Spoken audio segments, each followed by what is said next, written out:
Hey everyone, welcome to the Wake Up Podcast, the teaching ministry of Awaken Church here in Niskayuna, New York.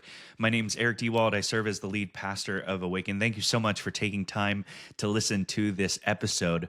Today, I'm going to share with you one important reason why I believe in God. Now, there are many reasons why I believe in God, but this is an important one for me, and it's simply that God makes the best sense of the order that I see in the world.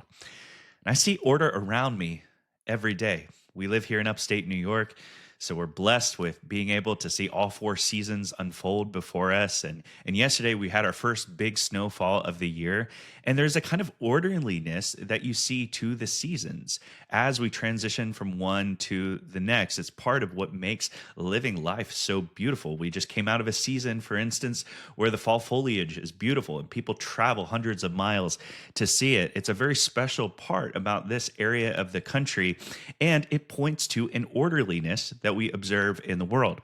From the rising to the setting of the sun to gravity to our human bodies, there is order in this world, and that orderliness is incredible. I think it is so easy to take this for granted, but there is indeed order around us all the time. And personally speaking, I don't believe it just happened that way. I don't believe that that just happened by chance. I really believe that there is a God, an orderer behind this order. You see, I found in my own life that whenever I see significant, consistent order, there's this instinct in me that points to intention. Now, of course, we see this with any kind of man-made objects, the microphone I'm speaking into, the camera I'm looking at right now, the computer that's recording this episode. In each of these devices, there's somebody who thought this up, somebody who designed it, somebody who put it together. There's intentionality behind each of these complex, orderly devices. These things don't make themselves. They don't have the agency to create themselves. Somebody else designed them and put them together. Now, to be fair, the universe and all of human life is not the same thing as an iPhone or a microphone or a camera, but the universe and human life displays an incredible amount of complexity. There's an orderliness to it. There's beautiful features present in the universe and in life that's really kind of governed by mathematical order.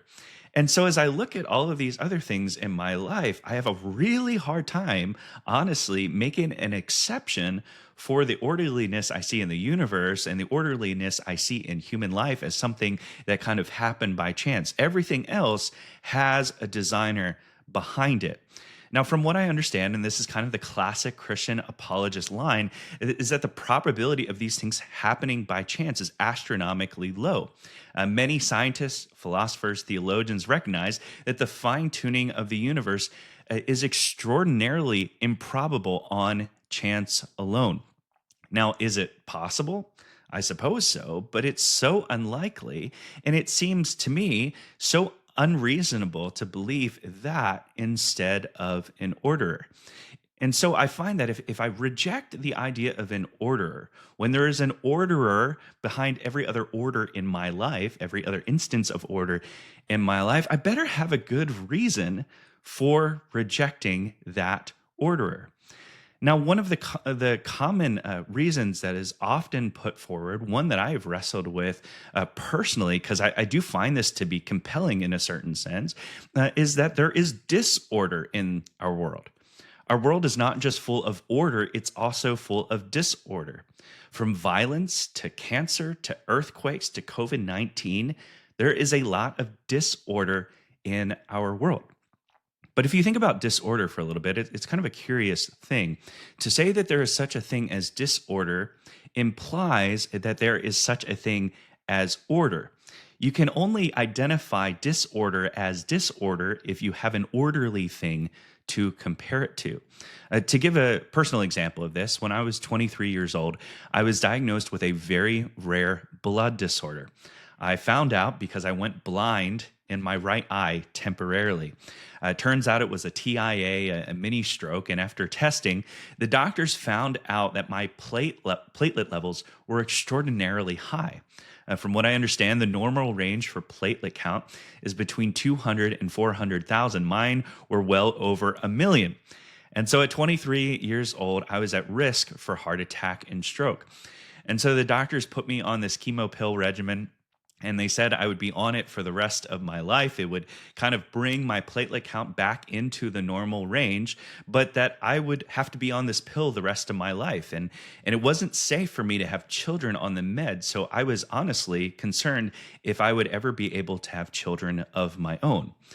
But then several years later, I think it was close to 10 years later, maybe a little bit less than that, my blood counts, my platelet levels started regulating without medication. That's a long story, but it was this curious thing, this interesting thing that was going on. And so my doctor watched it for several months and later said that I went into spontaneous remission. So this disease that I was told was incurable went away. Now, that's kind of a funny thing, right? A disease that goes away that's supposed to be incurable. Is that a disordered disorder? You see, even in disorder, order is present. The doctors wouldn't have been able to identify my disorder if there wasn't a normal range to compare it to. To say something is disordered assumes that you know what ordered looks like. You can think of it like order is disorder rather is parasitic. It's only meaningful because we have a prior sense of how things ought to be. Now, I don't honestly think that the objection to God's existence is that disorder means no order. I think there are plenty of people who do not believe in God who acknowledge that there is plenty of order in the world. I think we run into this dilemma, though, and I think this is true of every human being, that when we live in this world that is so full of disorder, it's a very disorienting experience for us. And it seems as if no presence of order can really remedy this overabundance of disorder that we see in our world. You see, I think the real question for a lot of folks is not so much, is there an orderer behind the order? I think the real question is, if there is an orderer, i.e. God, why would God allow that? If he's real, why would I want to believe in such a God? You see, I don't think the issue is with reality. I think it's more about what the reality means. I don't think it's so much that God doesn't exist, but I think it is very much wrestling with what kind of God exists. And so if I can just reflect on this a little bit, Christians wrestle with these questions too. Christians who believe in a God of order. We live in this world too. We live in a world full of disorder, just like everybody else. We have unexpected cancer diagnoses. We have sudden loss of loved ones. We lose jobs, suffer financial loss, lose friends, battle depression and anxiety. And so what is it that keeps Christians believing in a good God despite this? Well, personally, it's precisely the kind of God that I believe in, that Christians believe in, that keeps me believing amid all of the disorder in the world. Now, since we're nearing Christmas, I've been spending some time preaching in the early chapters of Luke's gospel. This week, I'll be preaching on Luke chapter 2, and I was really struck by the details of the narrative. I've preached through this several times before. I've read this passage many times, but each year it just kind of hits me a little bit deeper. Maybe it's because I have children of my own now. But when I read this passage, the details and the disorderliness actually in the narrative really stuck out to me. You see, Christians believe that God became human. That's what we celebrate in Christmas. We call it the incarnation, that God took on human nature in the person of Jesus Christ. And what is so staggering to me about the details of the narrative in Luke chapter 2 is that when Jesus came, he did not come with pomp, he came in poverty. Joseph and Mary traveled 90 miles in the late stages of her pregnancy through rough terrain to get to Bethlehem. That is staggering to me. And they did this because of a census, for the purposes of taxation for the Roman Empire. And when they get to Bethlehem, they find that it's so full of people, there's no room for them. Homes in that day had an upper level and a lower level. The upper level is where people lived, and there was sometimes a guest room there, so that's where Mary and Joseph probably would have liked to stay. But this was all full, so they had to go down to the lower level, which is where folks in that day kept the animals. And so Jesus, who we believe is God himself, is laid in a manger, a feeding trough. That is his cradle. And what's so staggering to me is that if this truly is God incarnate, he certainly could have orchestrated better circumstances for himself. As I said earlier, I have kids. I have two kids, a 2.5-year-old, a 10-month-old. I can't imagine bringing them into a world with no nursery, no crib, no changing tables, nothing like that. I think most parents today would be appalled to welcome their children into a world, into a scene like the one we read about in Luke 2, and yet God chose this for himself. And if I can just say, like on a personal level, this is precisely why I trust God amid a disordered world. It's because my God entered humanity at a time of political turmoil. He willingly chose a poor working class family. He traded the glories of heaven for the poverty of our disordered world. And that says nothing about the rejection and the pain and the suffering and the unwarranted crucifixion he would face later in life.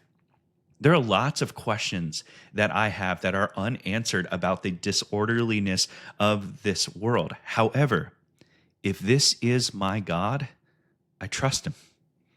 I trust him when Jesus says things like, in this world, you will have trouble, but take heart, I have overcome the world.